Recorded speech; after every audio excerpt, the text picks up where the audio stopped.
Mukteshwar dam ખાતે NDRF અને એસડીઆરએફની સંયુક્ત મોક ડ્રીલ.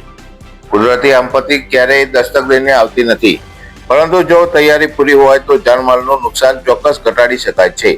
આવો જ કંઈક નજારો આજે બનાસકાંઠાના વડગામમાં જોવા મળ્યો.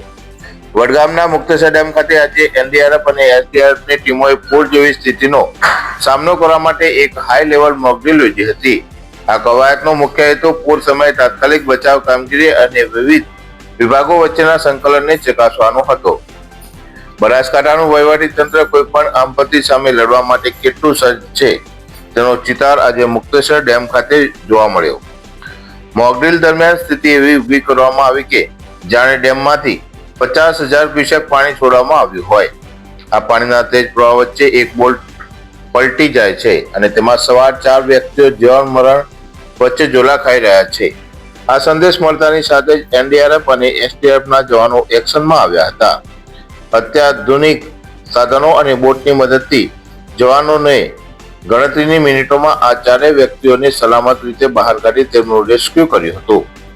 આ ઓપરેશન સ્થાનિક પોલીસ, આરોગ્ય વિભાગ અને મહેસૂલ વિભાગના અધિકારીઓ પણ જોડાયા હતા.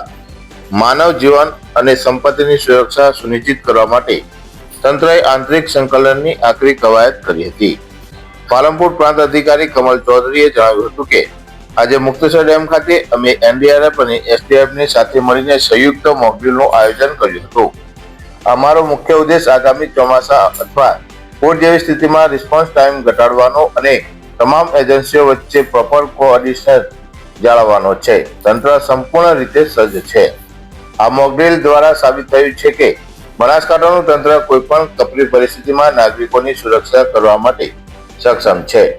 આ અંગે વધુમાં પ્રાંત અધિકારી પાલનપુર કમલ ચૌધરીએ નિવેદન આપીને જણાવ્યું હતું કે આજરોજ મુક્તેશ્વર ડેમ ખાતે એનડીઆરએફ, એસડીઆરએફ, મડાણાગઢ ખાતેની બટાલિયન દ્વારા જિલ્લા વહીવટીતંત્ર બનાસકાંઠાની મદદથી મુક્તેશ્વર ડેમ ખાતે એક મોક ડ્રીલનું આયોજન કરવામાં આવેલું, જેમાં 50,000 ક્યુસેક પાણીના છોડવાથી અને એક બોટમાં રહેલા 4 વ્યક્તિઓ બોટ ઊંધી પડી જવાથી તેમને સફળતાપૂર્વક રેસ્ક્યુ કરવામાં આવેલા, તેમજ નદી કાંઠાના નીચાણવાળા વિસ્તારોમાં પણ તે બાબતનું મોક ડ્રીલનું સંપૂર્ણપણે આયોજન કરી અને સફળતાપૂર્વક તેમનું રેસ્ક્યુ પણ કરવામાં આવેલું અને ઇવેક્યુએશન પણ કરવામાં આવેલું. આ મોક ડ્રીલના અંતે તમામ વિભાગોની હાજરીમાં તેનું ડીબ્રીફિંગ સેશન પણ થયેલું, જેમાં તમામ વિભાગોમાં રહેલી ખામી અને તેઓના દ્વારા કરવામાં આવેલી કામગીરીની પણ વિસ્તૃત ચર્ચા કરવામાં આવેલ છે.